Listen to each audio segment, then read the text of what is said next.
With the developing story from State House, where President William Ruto is currently holding a high-profile meeting with women leaders from across the country. Let's listen in from State House, Nairobi. Short and families shattered by this vice demand our immediate and urgent action. It is a stark reminder that we must act swiftly and decisively to protect the lives and the dignity of every woman and girl in Kenya. We know that every 4 out of 5 women killed is out of intimate partner violence, which means that our women are being killed in places they consider safe. I send my condolences and those of these leaders standing here with me to those who are in pain today because of these tragic events. I commend the women leaders for their commitment and the practical proposals and solutions that they have put forward to end this scourge. This challenge requires the combined efforts of government, religious leaders, parents, teachers, civil society, and all citizens of goodwill. Protecting our daughters, sisters, and mothers begin at home, in our communities, and through all other institutions. Let me reiterate that the government, in its women's agenda, is explicitly committed to ending all forms of violence. As leaders, we are united in the resolve to ensure that justice is swift and efficient. I have instructed the criminal justice actors to execute their mandate without delay, holding perpetrators of femicide fully accountable. Gender desks in police stations must be enhanced, and we will introduce similar gender desks services in hospitals to ensure victims receive immediate attention and care. At the same time, we must equip our young people with the skills and awareness to navigate the risks they face in society. Social media has become a dangerous avenue for exploitation, and I urge our young people to treat strangers on these platforms with utmost caution.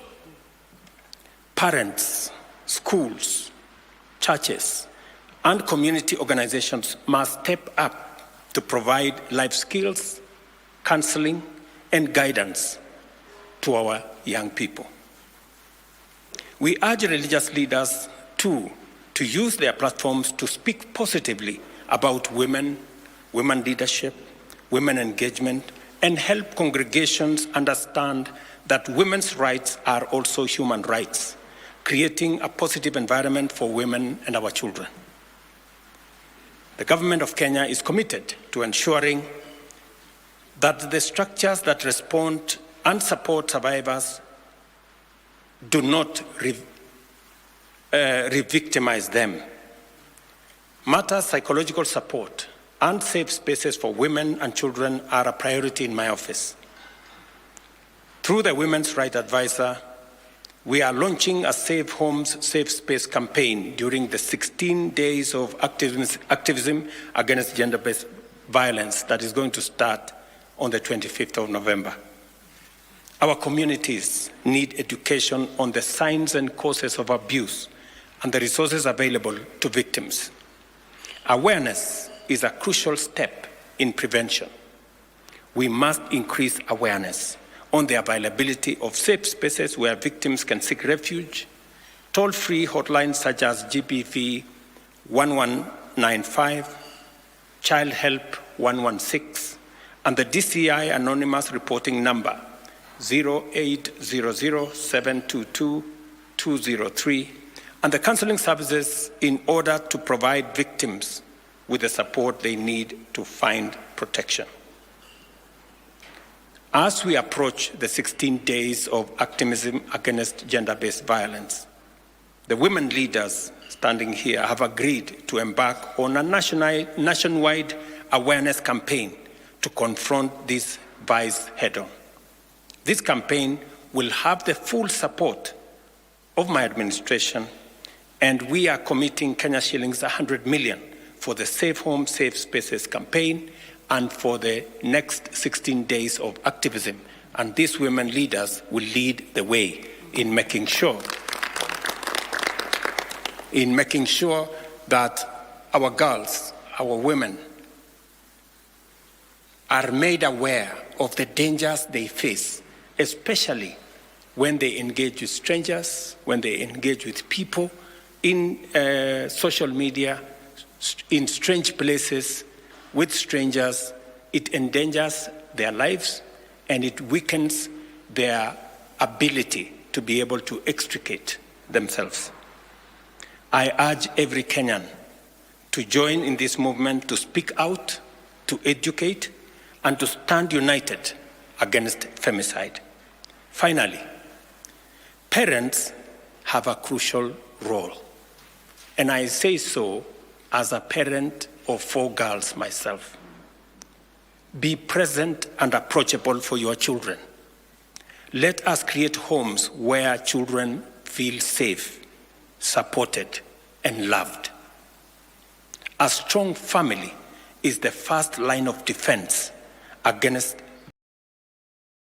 lacking in our society. The women leaders and I stand united in declaring that femicide has no place in Kenya. Together, as a nation, through our concerted efforts, we shall eradicate this vice. We must be relentless in protecting the vulnerable in our midst and unwavering in our mission to create a society where every woman lives in safety, dignity, and freedom from fear. Thank you very much, and I look forward, leaders, to working with you as we join hands, make concerted effort, work together, partner to make sure that we raise the level of awareness of the dangers that our girls, our daughters face in the hands of strangers and in the hands of people who don't mean well for our society. Thank you very much. Thank you.